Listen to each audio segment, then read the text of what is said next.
What's up, everybody? Welcome back. Happy Skews Day to you. It's September 5th, 2023. I'm Trey Crowder. That's Mark Agee. What's up, Mark? Labor Day weekend. How about, it's over now, but it was Labor Day weekend. Yeah, but in honor of Labor Day, we'll be talking about some the upcoming Autoworkers strike. Look what's going to happen starting next week, and some changes from the Labor Department that's going to have me saying a few nice things about Joe Biden. So I know that hits Mm, for a lot of the viewers when I do that. A couple yeah. things before we get to the show. Mitch McConnell had another brain freeze. hmm You're the Uh, one last week, right? Like yeah, not another one that's after that. Yeah. Okay. yeah. There's two total. Yeah, and Joe Biden said some nice stuff about it because as a fellow old, and but then Mitch's caucus is coming for him. It looks like 'cause that's funny, just a fucking a nest of vipers on the Republican side. They found a doctor to say, oh, he's fine. I don't know where like all these politicians find their version of Michael Jackson's doctor, Yeah. who's like Oh, just whatever you want to say, I'll say it. that seems to be one of the major perks of having wealth and or power is having a doctor who just like works for you basically and will just Mhm.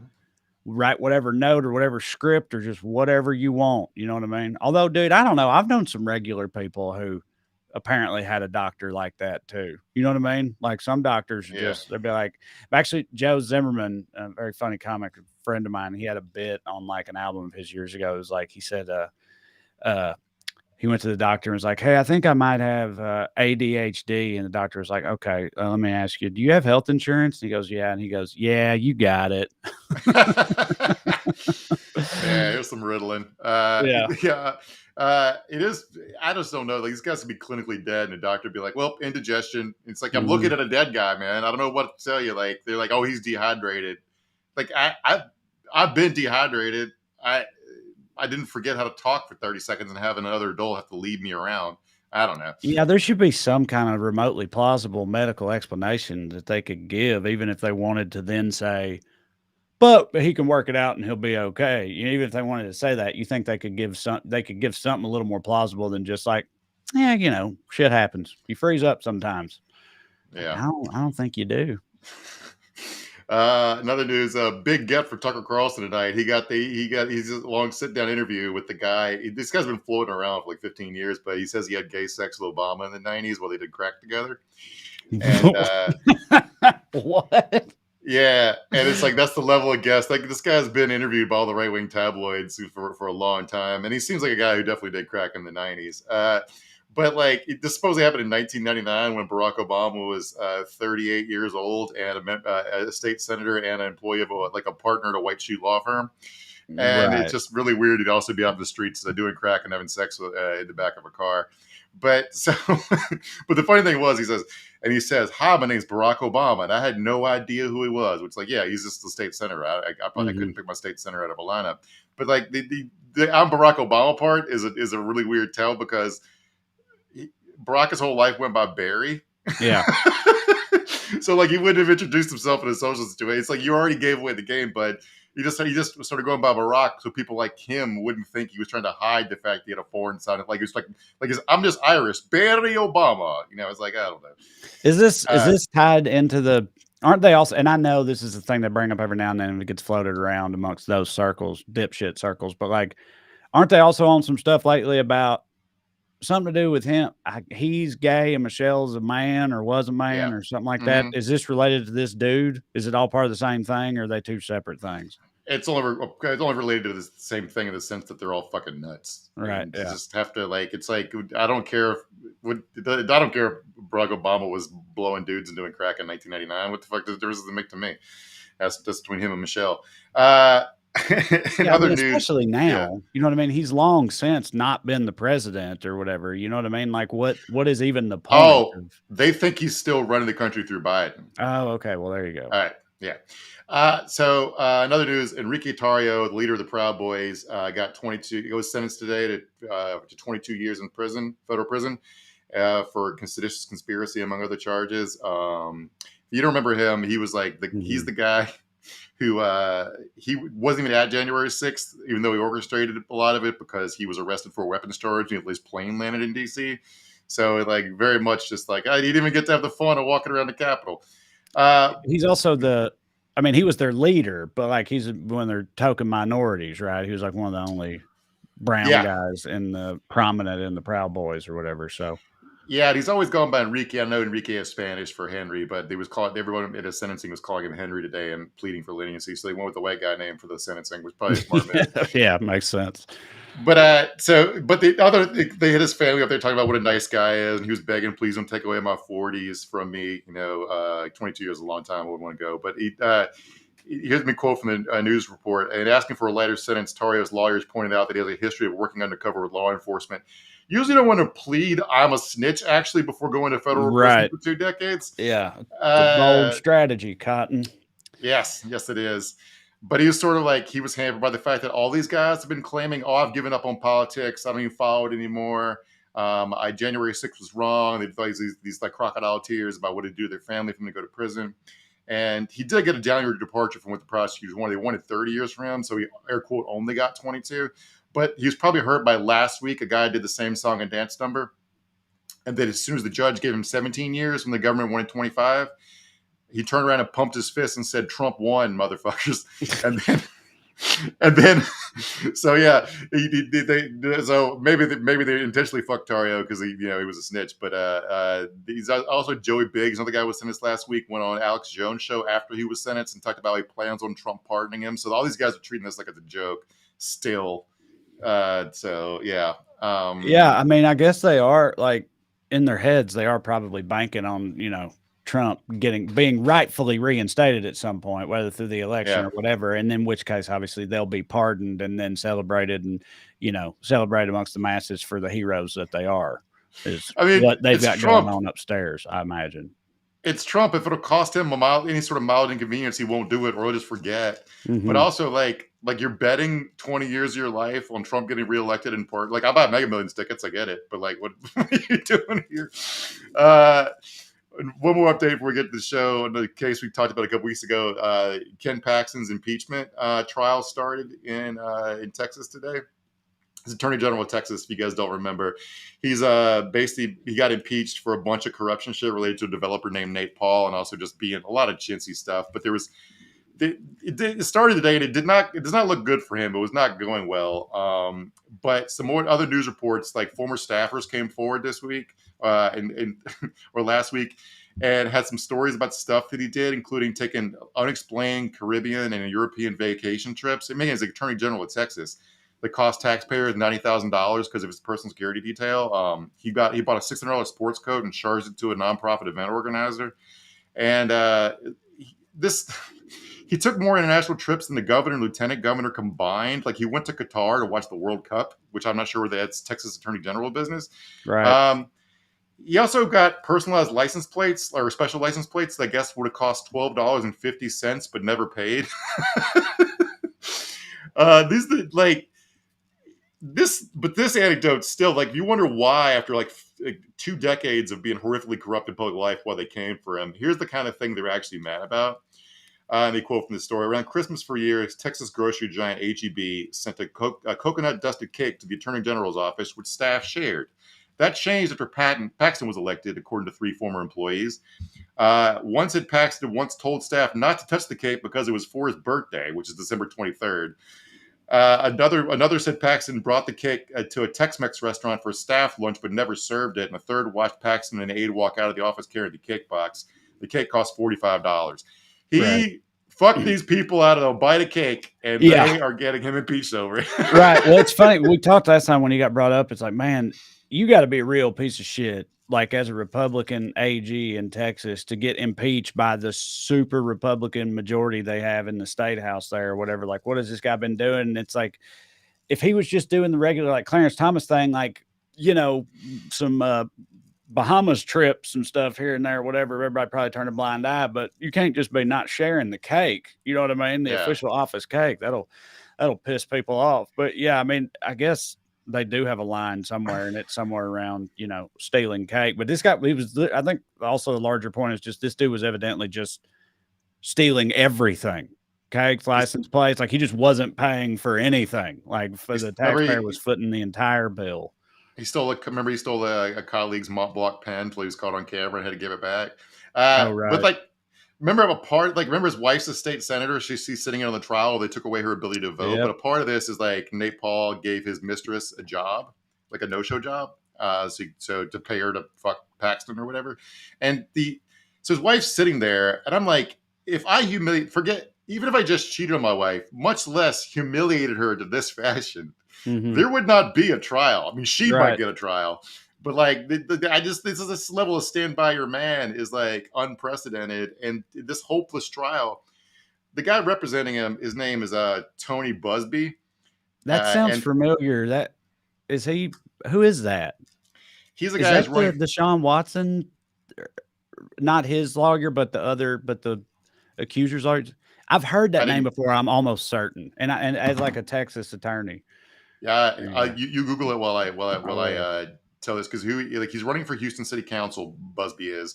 He's also announced his company, a company he started that is going to sell non-alcoholic Delta 8 THC infused seltzer with real THC infused seltzer. He's partnering with a real estate exec on that. And I'm like, your lawyer, your impeachment hearing is selling weed seltzer. It's like it's Yeah, probably not going to go well. But the guy was like, he's up there like, yeah, what in he the is. He represented the women in the Deshaun Watson case. He also represented the victims of that Astro World thing. Remember that the Travis Scott ah. concert where those people he represented those people too. I knew I'd heard that guy's name before.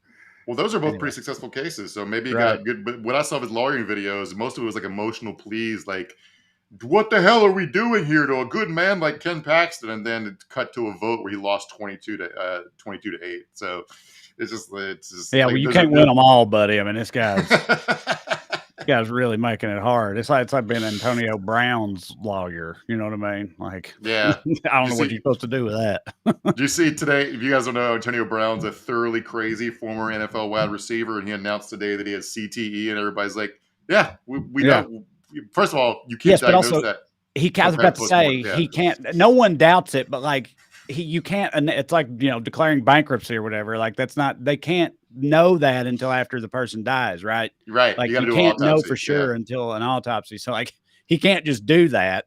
But that's sort of his mo is yeah, just doing wild things. At least this one actually does make sense or checks out. yeah, yep. All right, let's get into it. With us, as always, is producer Matt. This is Weekly Skews. Before we continue, I want to remind you, of course, of a few items of business. Number one, if you'd like to see me perform live, I'll be in Texas next weekend, actually, in Austin. And then after that, I got a 5-night, 5-city run through Ohio, hitting them all up. Lexington, then Washington State, Charleston, a whole bunch of places coming up in the near future. Go to TreyCrowder.com. Come and see me. Also at TreyCrowder.com, you'll see a link to pre-order the book I wrote with Corey Ryan Forrester, Around Here and Over Yonder. It is a funny hillbilly travel guide, and it's a very good time. Super, super funny, gut busting, some would say. I hope you'll check it out. Also, if you watch this show only, if you ever listen to podcasts, if you would subscribe to this podcast on a podcast app, we would appreciate it. The audio version of it. It would mean a lot to us. In addition to, smash that like button, hit share, subscribe, just all that internet stuff that helps the show out that's free for you. We'd appreciate it if you would do those things. Thank you very much. And lastly, further, if you like this show and want to show your support, you can do so by signing up on Patreon, weeklyskews.com/more, or go on Patreon and look my name up. Either way works. $5 a month gets you access to full-length bonus episodes. We'll be doing one later this week. We cover things we don't get to in the main show, things that come up in between, just stuff we want to talk about. It's a good time. We hope you will consider checking it out. Now, as for the show tonight, as Mark said, in honor of the holiday, we're going to be talking about the ongoing summer of the strike as the United Auto Workers are set to take it to the Big Three in Detroit. We'll talk about that a little later. But first, we begin with the Daily Dumbass. Matt, graphic, please.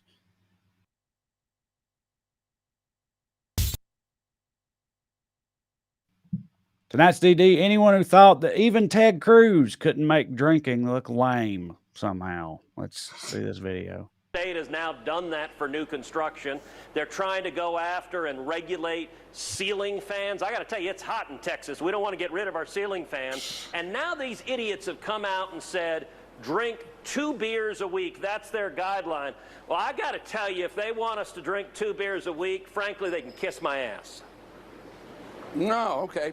So I brought brought a beer to drink with you. I'll drink this No, non-alcoholic okay. because I'm not allowed to drink on camera, but. So I've never seen, like, if you asked me to imagine what it was like having a beer with Ted Cruz, this is exactly what I would imagine. If you guys are just listening, it's a room full of guys who are standing quietly behind him drinking beer with kind of a look of annoyance and disdain while Ted Cruz makes this pre-formulated speech about how they can kiss. He likes saying they can kiss his ass. It's like his they're all also out of like central casting for like Real Men in Texas or whatever. They got like their hats and their flannel and they look like working men. You know what I mean? Yeah. And it's like, that's not an accident. And they're flanking him in the shadows, presumably feeling pretty awkward as he tries to look like a badass while drinking that beer. And then later in the video, the host, it cracked me up, and the host was like, okay.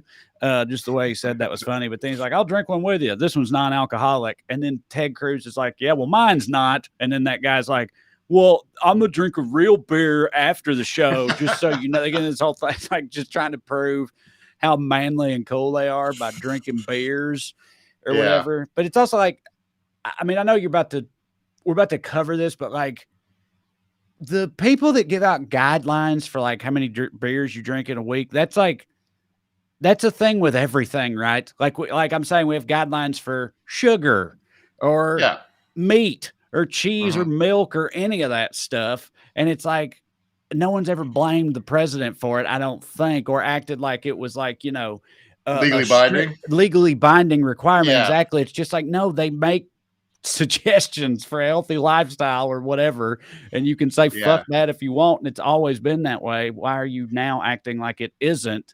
Because I mean, that's what this is, right? Like a new guideline for So this is this week's manufactured moral panic. It's about 2 beers. What happened? And listen, they're getting harder and harder to figure out. And the White House press secretary, St. Pierre, I can't think of her name right now. She was asked about this by Steve Doocy, and even she didn't understand what the fuck he was talking about.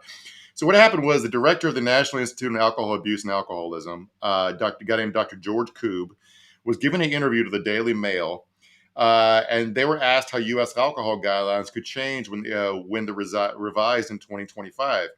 And Koob said that alcohol consumption guidelines, if they were to go in any direction, it'd probably be more in line with Canada's, where they got some new guidelines that recommended citizens limit alcoholic drinks to 2 a week.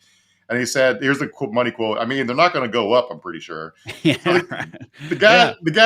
director of Keep It American Sober, and he said, maybe you ought to drink less. And they're like, go ahead. This is one more step towards communism, is one doctor for one government board saying maybe you should only have 2 beers. Which what do I'm they not going to follow that guideline. But what do they expect the director of the National Institute on Alcohol Abuse and Alcoholism to say? I mean, I'm surprised it's even 2 coming from that guy.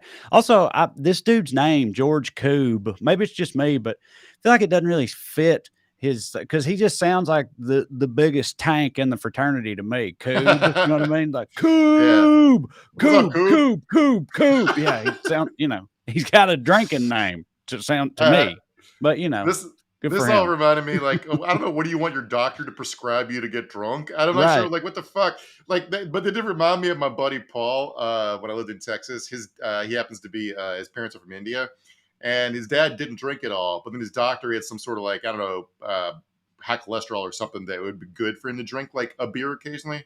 So his doctor prescribed him 1 beer a day, and he liked it, but he didn't want his wife to see him drink, so he'd drink his beer in the bathroom. But he liked it so much that he turned that beer into a 40 ounce. So he'd drink 1 40 ounce a day alone in the bathroom. Doctor's orders. Yeah. Hey, it's still just 1. Yeah. So it's like, I don't know, man. It's like, what do you like? These people are so fucking insane. Like, what? But like, you could.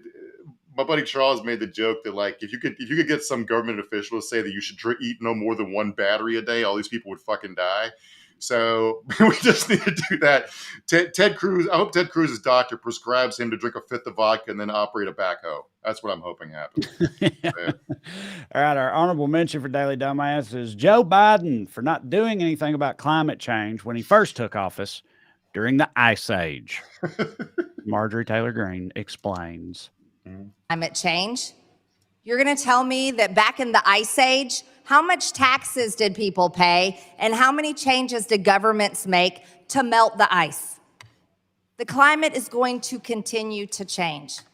And there is no reason to just open up our borders and allow everyone in and continue to funnel over $50 billion or however many billions of dollars or trillions of dollars to foreign countries all over the world simply because they don't like the climate change.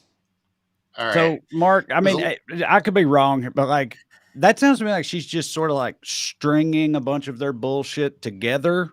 Do you know what I mean? Like a Yeah. Republican Mad Lib. Like, are those things actually relate? Like, she goes like, climate change ain't real. That's why immigration sucks, and also fuck Ukraine and everybody else that wants our money or whatever. But trying to make it into like one cogent argument that she's making, which has never been her strong suit. But like, Right. I'm not what's sure. she trying to say?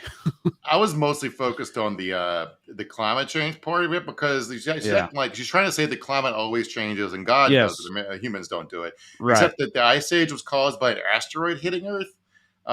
So I guess she doesn't believe that either. Maybe God sent the asteroid. I don't fucking know.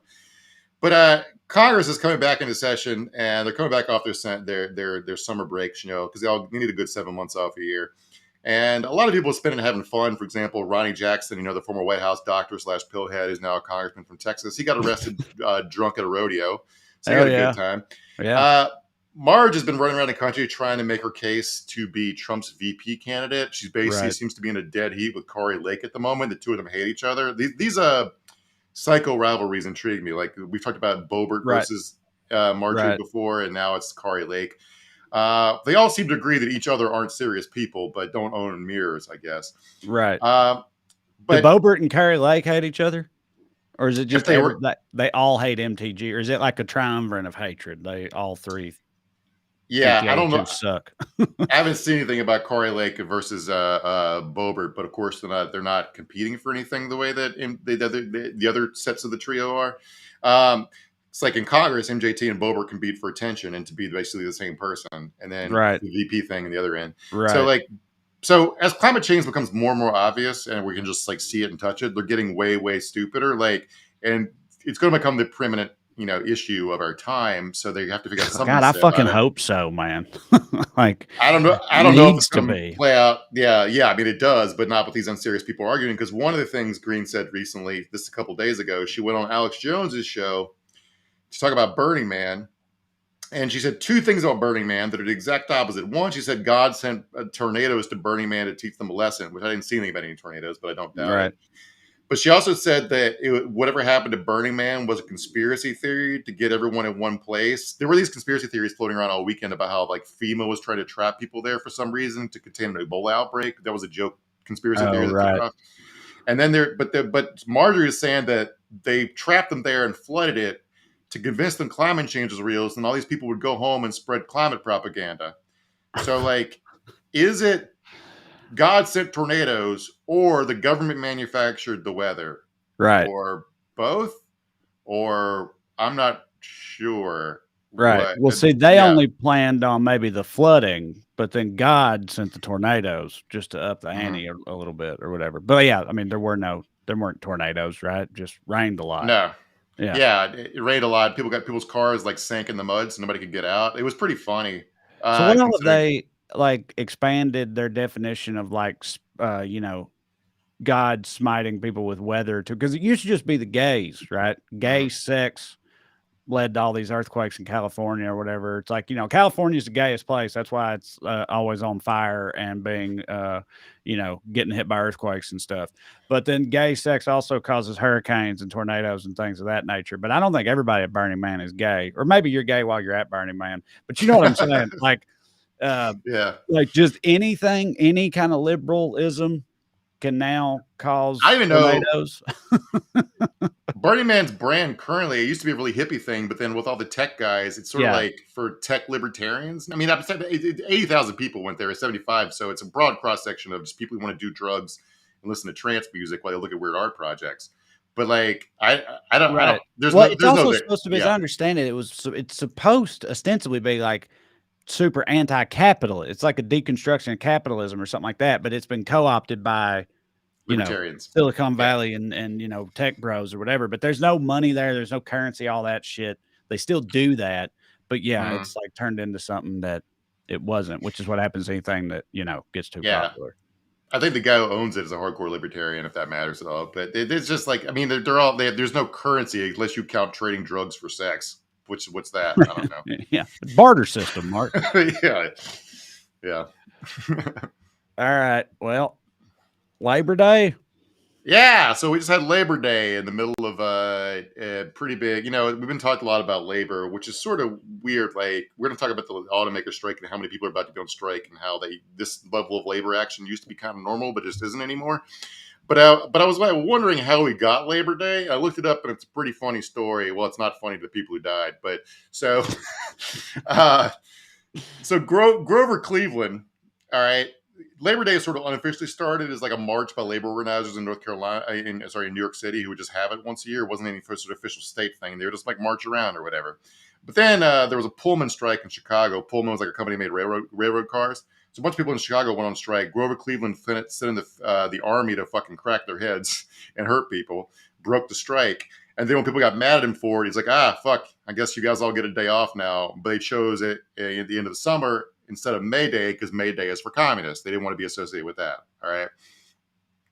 But it reminded me of how we got Columbus Day.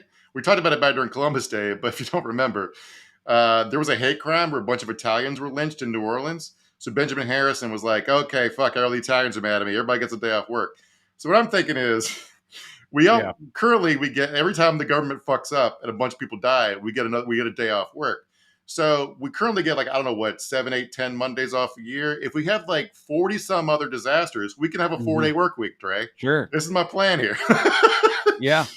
But, you'd think our government would commit that annually. You know what I mean? If it depends on the government fucking something up, and that's how you get a holiday. Yeah. And they're holding out on the holiday front because they definitely keep fucking things up. You know what I mean? Yeah. Neither Cleveland nor Harrison got reelected, by the way. So they gave us a free day off, and they got nothing for it. So fuck them.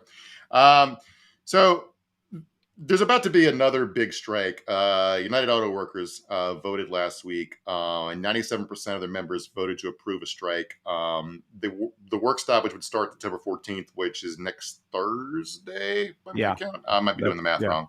No, that's right. So that's 150,000 auto workers.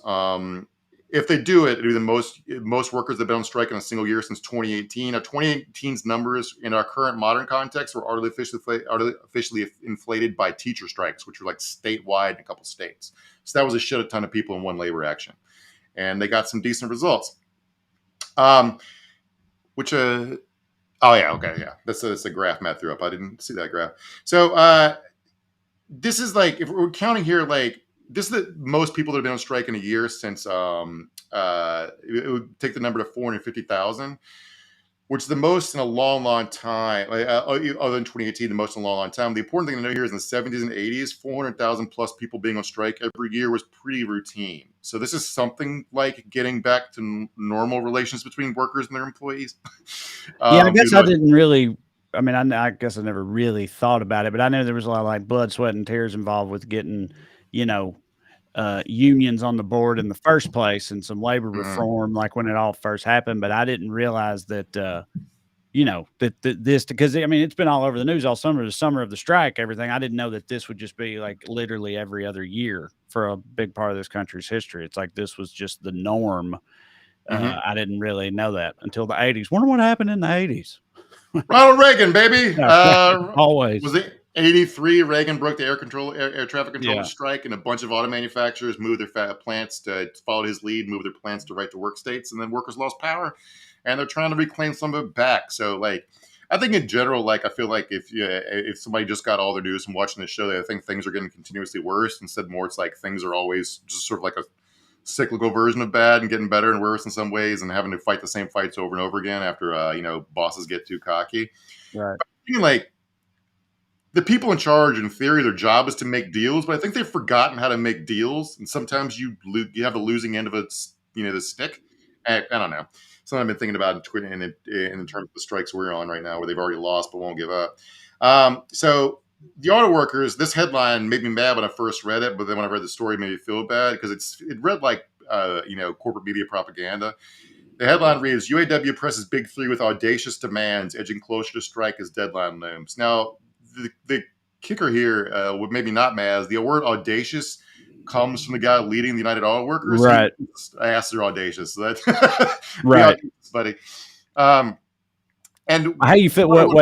How'd you end that? How do you feel about that? Because yes, the guy leading the UAW, the people that are striking, he's the one who called the demands audacious.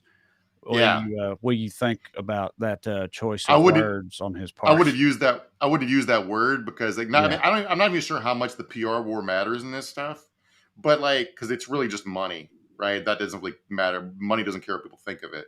But That's a good point. But I just wouldn't have said that out loud. But I like people being audacious. Mm-hmm. If you wonder what audacious means, they're asking for a 46% pay raise, a 32-hour work week without losing any of their pay, and a restoration of traditional pensions. Now, the pensions should be a layup. They should have never lost those. But they did the thing where they gave away stuff when the automakers said they were on hard times. They had to do it to survive. Then when profits went back up, they never gave them back their pensions. All right. Yeah, imagine that. It's also like, but calling those demands audacious to me, and I don't know shit, but there's also, negotiation leverage is important.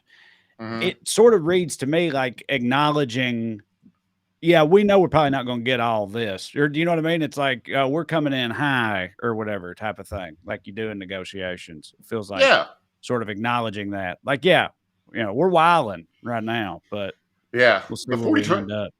The 4-day work week thing is one of those things that every academic or study you see says it's a thing that should be everyone should do because no one loses productivity. Actually, productivity goes up because people are less tired, more motivated at their jobs, and it's just still never going to happen. Like they part of the so because and I know they're fighting a big crusade against this right now, but I also like when I was working an office job, I thought that like wide scale work from home shit would probably never happen in this country. And then one pandemic later, but again, I know Republicans are trying to make that illegal to work from home because corporate real estate's really hurting right now, and somebody's got to think of the corporate real estate overlords in this situation. Offices are sitting empty. It's like maybe people could live in them. Well, no, that doesn't make any sense. Won't you think of the offices, Trey? The offices are so lonely. Yeah. But anyway, I mean, like they're already. I mean, I think some work from home stuff's here to stay, but they're clawing a lot of it. Like Zoom made its employees return to the office, which is like Zoom should be like, you know what, we're going out of business because like these two things can't exist in the same, whatever. So the union leader we're talking about is a guy by the name of Sean Fain, who really hits for me. He's not like just a pure organizer. He worked in an auto factory. He's a 54-year-old electrician. He came out of a Chrysler factory in Kokomo, Indiana. And last month, during a Facebook Live event, he condemned a contract proposal from Stellantis, which is one of the big three automakers now, as trash and tossed a copy of it into a wastebasket where it belongs. So yeah, he's fired up. I didn't realize I don't follow the auto industry closely. Stellantis is the parent company that owns Chrysler, Jeep, Fiat right now. I don't understand that. Like, I mean, I guess it doesn't matter because like it's not like you go to the lot and buy a Stellantis Wrangler. Like it's still Jeep at the lot. You know what I'm saying? But like, I just think that's weird that they, that instead of Chrysler or whatever, it's Stellantis now. It's a European company. Maybe there are Stellantises somewhere. I don't know. Maybe. So here's Sean Fain saying they get out of control salaries. They get pensions they don't even need. They get top rate healthcare. They work whatever schedule they want. The majority of our members do not get a pension nowadays. It's crazy. We get substandard healthcare. We don't get to work remotely. And you talk about the profits they're making. Ford, GM, and Stellantis made a combined $21 billion in profits just in the first half of 2023 and $250 billion in profits over the last decade. So they got it to give, is what I'm saying here. This isn't like the 90s when they're on hard times. Like American cars have rebounded in relation to like foreign-made models because everyone wants big trucks now. Okay. I was going to say, that was another thing I didn't realize because it was just all you heard for so long and then leading up to like bailouts and everything. It's just like, the big three were fucking hurting. Detroit's a ghost town. The big three automakers are getting wrecked by, Japan and Korea and all this shit. And I didn't know that they had turned it around to that degree, like fucking $20 billion in profit a year. Pretty good. Yeah. Or wait, no, half a year. $20 billion in profits just the first half of this year. Yeah, they're doing all right. They never want to give it back though, even when they're making it. Like this is a number from it's Labor Day. It's the AFL-CIO president. Her name's Liz Schuler. Gave a big speech over the weekend where she talked about the union's annual reporting, showing that the average CEO now makes 272 times what the average worker makes in a year. Even 50 years ago, that was like 20 times. Right. So yeah. Why is this happening now, other than their contract being up? The leverage the UAW has, besides there being huge profits and the company's not wanting to stop that gravy train, there's a few things going on. But something to know is like the UAW hasn't announced where they're going to strike all three automakers at once or just pick one. They usually just pick one. Like a couple years ago, they picked just GM, and GM over a 40-day strike lost $3.6 billion, which I'm betting is not what it would have cost them to pay their workers to not strike those 40 days. But I don't get how, does it, like, like with us and our strikes, it's against like, the AMTPTP or whatever, like, which represents all the, the studios and everything. And it's an agreement everybody comes to, like, collectively. What I'm saying is, like, if they pick just GM, Ford and Stellantis, they still have to, like, they all have to agree. They can't, do you know what I mean? Even though they're not striking all of them, if they do it that way, they're still trying to reach an agreement with all three of them ultimately. And in which case, it's like, why wouldn't Ford and Stellantis be like, fuck GM, I don't give a shit. And it's like only GM that's incentivized to reach an agreement. You know what I'm saying? It's not. It's strikes to demonstrate resolve, but you can rotate who you strike. The reason you pick one is because you don't want to. They have like an $875 million strike fund where they pay struck workers out of it and pay for their health care, and they don't want to burn. They want to burn through it more slowly, right? So like they might do 40 days for GM, then 40 days for Stellantis. Yeah. Okay. But yeah, spread it around a little bit. I don't actually know. I don't want to talk about my ass, but I'm assuming they'll have to abide by the same agreement, right? Mm-hmm. So it looks like this time, if they pick one to go first, they'll probably pick Stellantis, and that's because their biggest beef is with Stellantis, because Stellantis shuttered a factory in Ohio that the union wants them to reopen. So part of the leverage they have is electric vehicles. All right. Automakers are poised to release a new slew of electric vehicles that could be delayed by a strike. All right. So they need rapid advances in technology and new brands they're rolling out, and a strike would fuck all that up. And because the vehicles are new, they don't have a huge backstop to like dump on the market. So a strike would really fuck them. The company's only leverage is the electric vehicles. On the other end, they're basically saying that like, the electric vehicle companies they're competing with have far lower labor costs because they're non-union, and they're basically appealing to the Biden administration, saying, "Hey, it's a nice climate you have. You have a nice climate plan. These workers are going to fuck it up, right?" Right. And electric vehicles are kind of a big deal in a strike, which is sort of cool that they're a big deal in any way, shape, or form. As someone who wants to, have my niece and nephew not have to grow gills in 30 years. Part of what the union wants is they want union rep at 10 EV battery plants that are partially owned by the companies, but it's a joint venture with a South Korean company who is not used to paying union wages. All right. Anyone who's seen any sort of South Korean movie or TV show recently, I'm just thinking specifically of Parasite or a Squid Game, knows that they have just as big of beefs with late stage capitalism, if not bigger than we do. Right. Let me quote here. Sorry, go ahead. Just in all of the auto manufacturers from over there, like that, they're all non-union, right? And I would think so. Yeah. How does that like, I don't know. How do they maintain that? You know what I mean? Like they have plants in this country and American workers and everything, right? I know they do. There's like a Nissan plant in Tennessee, or there's, do you think you just answered your own question, buddy? They put it in Tennessee. Right. Yeah. It's a right to work state. Right. So let me quote here about the electric vehicle EV battery plants. Let me quote here from Fain. These battery workers deserve the same wage and salary demands that generations of auto workers have fought for. Part of this is to protect the union in general, because electric vehicles are simpler to build. They have way fewer moving parts, so they need fewer workers to assemble them. So there goes some union jobs. In addition, as the combustion engine vehicles are replaced and those jobs are moved to EV plants, there's less union jobs. You know what I'm saying? So it's like these jobs are eating the union jobs, and one of the things they want is to put a stop to that. Which is where the Biden administration comes in, because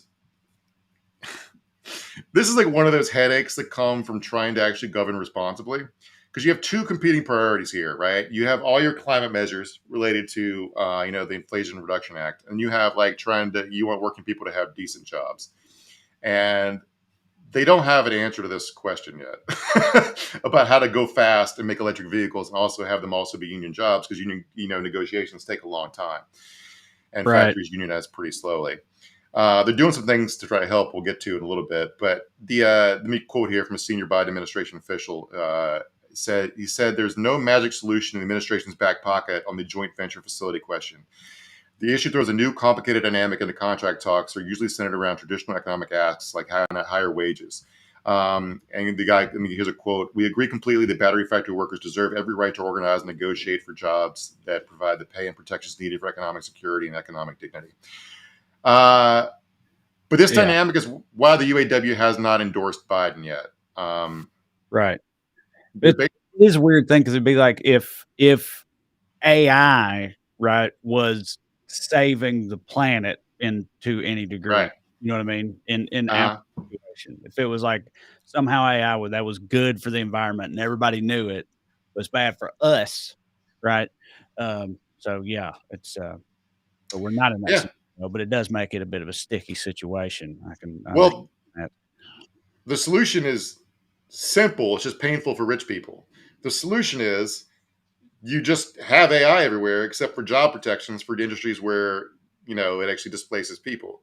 That's essentially what the UAW is asking for. It's like, yeah, electric vehicles are great, and they say the electric vehicles are great, and they want to stop climate change.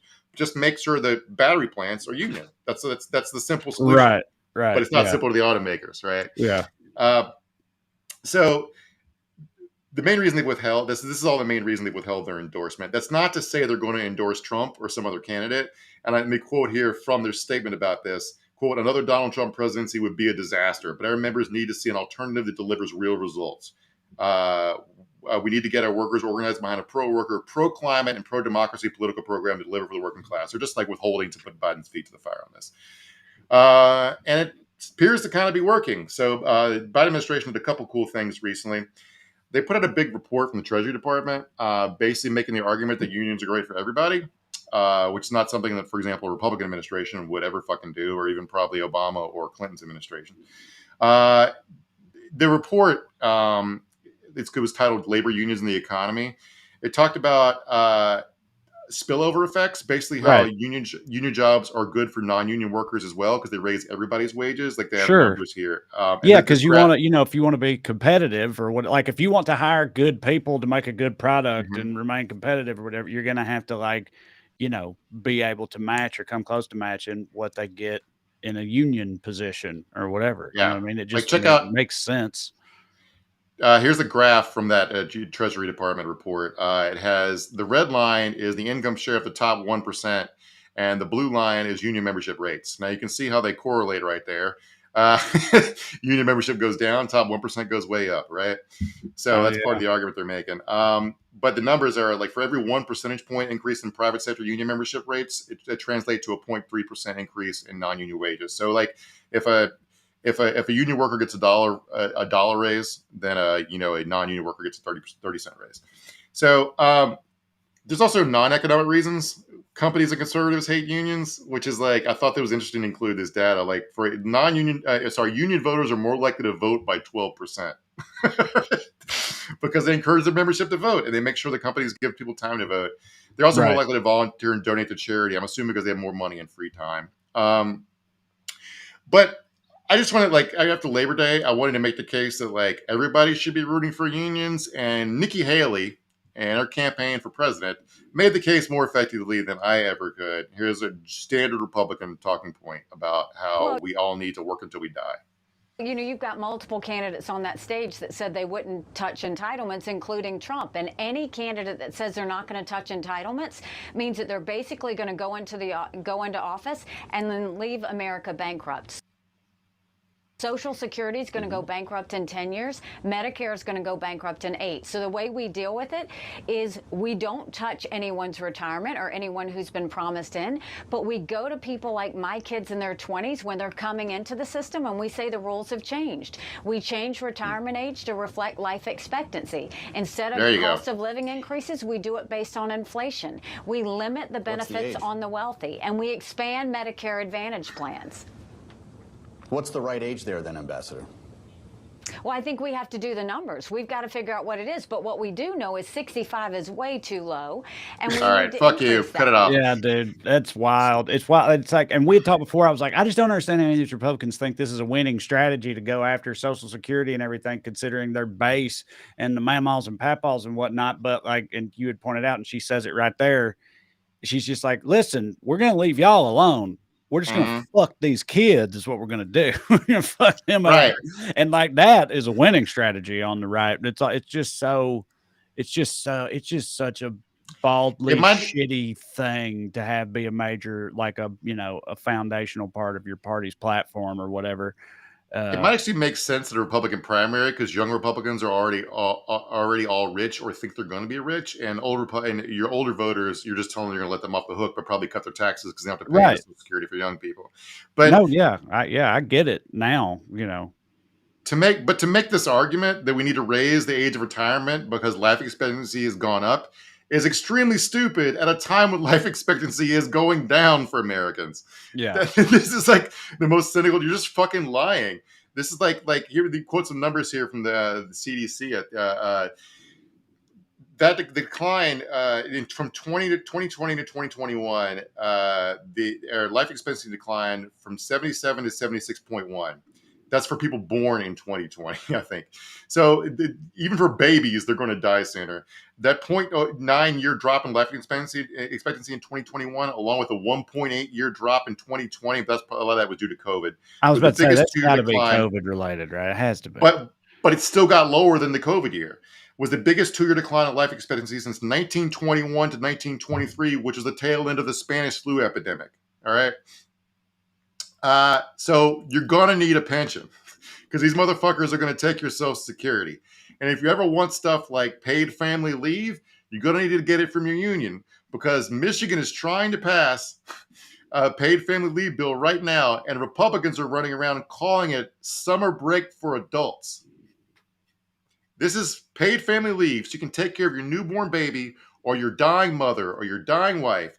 And they're saying it's summer break for undeserving fucking get that. Like, doesn't pretty much every working person like some time off? Like, you know what I mean? Like universal, who doesn't like time off? And it's like they're just insulting people who like time off to their face. Just the idea of time off or taking care of a baby or whatever. It's like, yeah, that's gay. What do you want?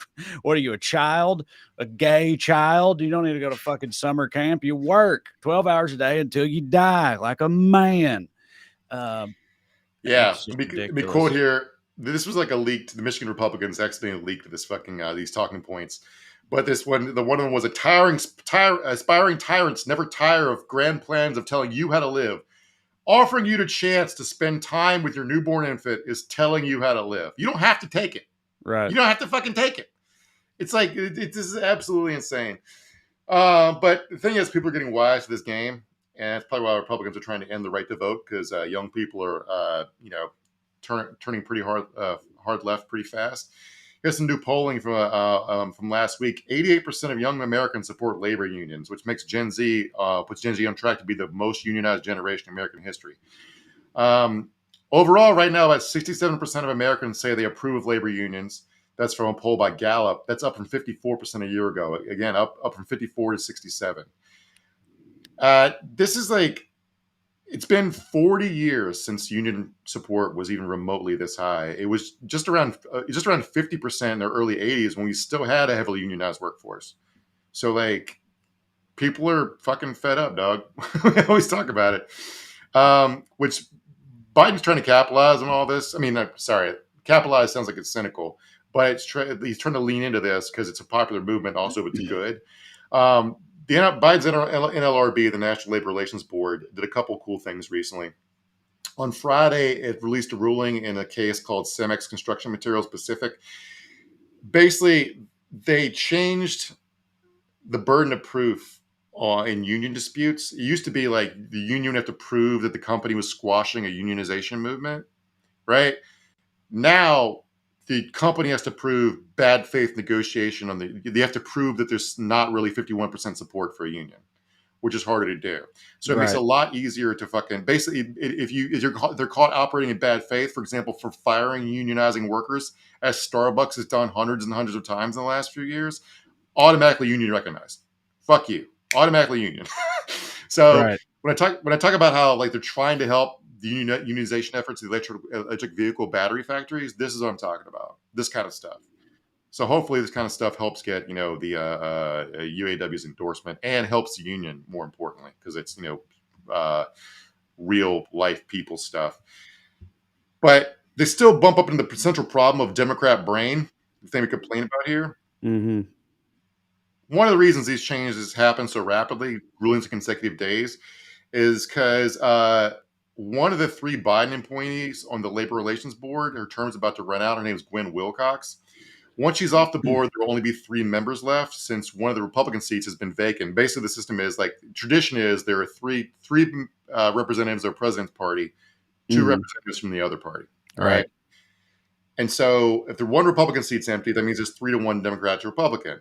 Once her term expires, it'll only be 3 people left. And the tradition is you don't do any more stuff. All right. Right.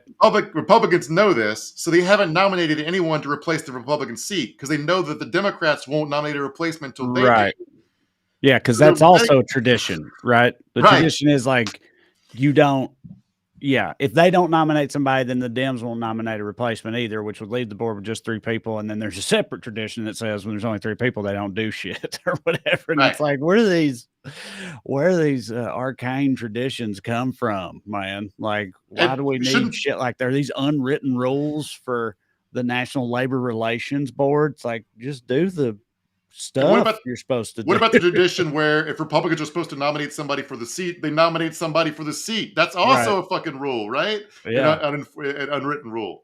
So why is it every time good stuff starts happening, it's like, oh, we found an obscure rule in the back of a napkin from 1834 says we actually can't do any more good things. Sorry, guys. It's like, oh, fuck. Just fucking, they're basically betting that Manchin and Sinema won't vote to like seat somebody just because Republicans are being dickheads, and they're probably right. But like, who do these people work for? Anyway, I thought it was moving because like people get mad at me when I criticize Biden, but it's not because I hate him personally or anything. And like, I do think he does a good job on a lot of stuff. But here's Bernie Sanders gave a speech Saturday that I think kind of summed it up for me.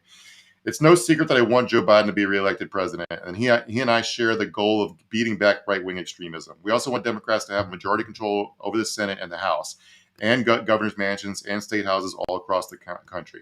In my view, if that's going to happen, if we're going to defeat creeping authoritarianism and right-wing extremism, there's got to be an ideological change of course. Democrats up and down the line are going to have to be much clearer to the American people as to what they stand for. Most importantly, which side they're on the great struggle we now face. So Biden did a bunch of stuff that's on the side of working people and the auto workers, and then somebody says a rule says that Manchin and Sinema won't vote for something, and the whole Democratic Party lays down. And it's sort of that's the part that frustrates. Again, Republicans are the evil actors here, but you don't have to be hapless in the face of it. That's the part that frustrates me. But I'm glad I'm glad the National Labor Relations Board did those good cool steps. Yeah, being hapless in the face of evil actors is, it's pretty much the Dems' number 1. That's chapter 1, page 1. Matt, find us some comments, questions, and whatnot. I did want to share a piece of good news. A friend of the show Valerie Dixon. This is a good point. Why shouldn't we have a summer break? They take it. Fuck it. All of Europe's on vacation basically from June to the end of August. I don't know how they pull it off and we can't, but anyway. Friend of the show, Representative Gloria Johnson. We had her on. She's one of the Tennessee 3. She's officially launched a campaign for the 2024 Senate to take on Marsha Blackburn. So that's cool. Diane saw that coming, evidently. Diane Obusek on YouTube says Gloria Johnson for U.S. Senate. Yeah.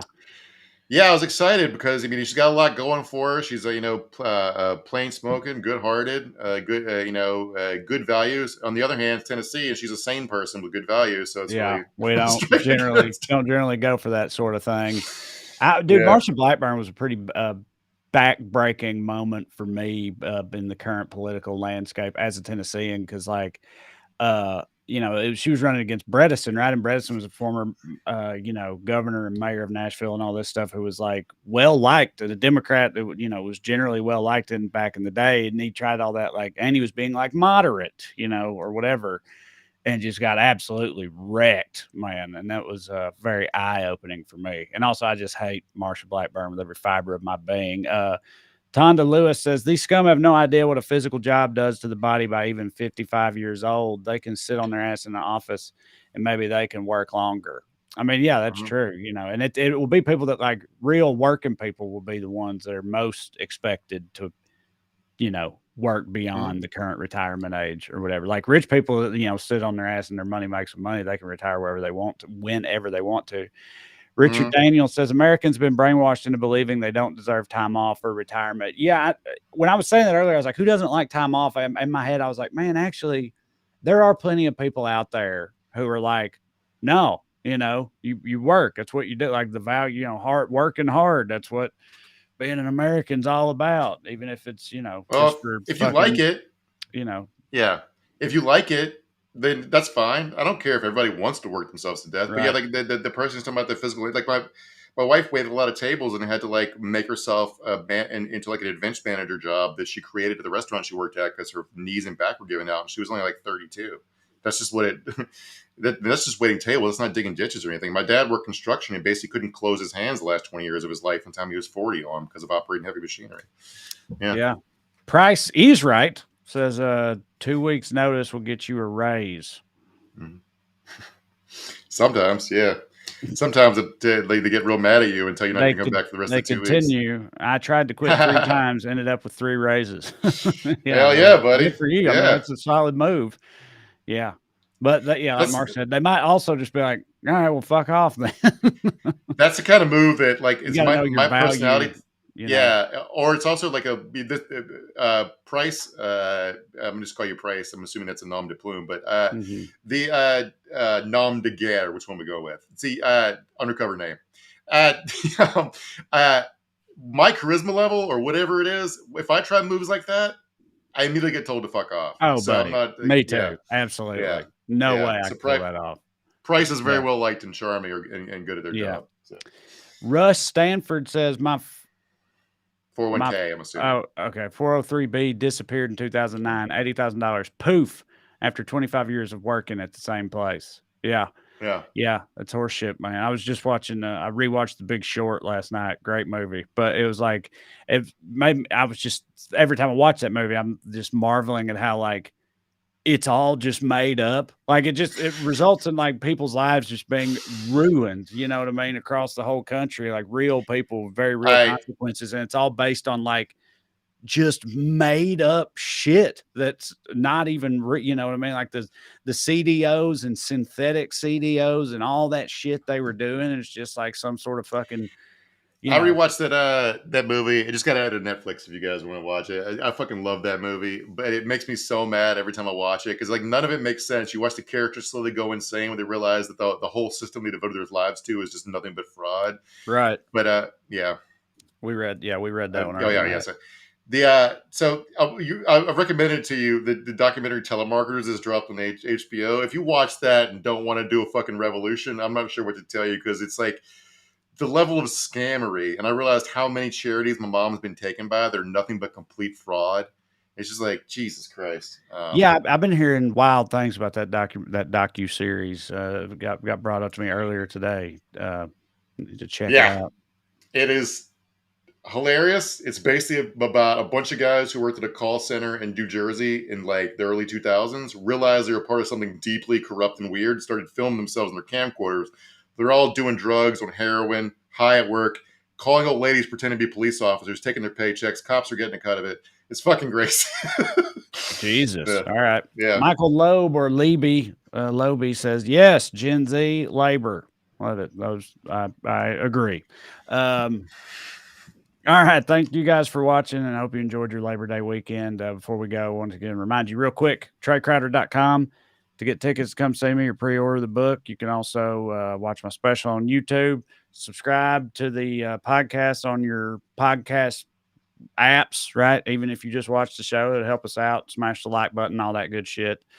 And you can support us on Patreon, weeklyskews.com/more, or go on Patreon, look me up. Either way works. But the most important thing is you keep coming back on Skews days for this here show. And as long as you do that, we'll keep doing them. We'll see you next week.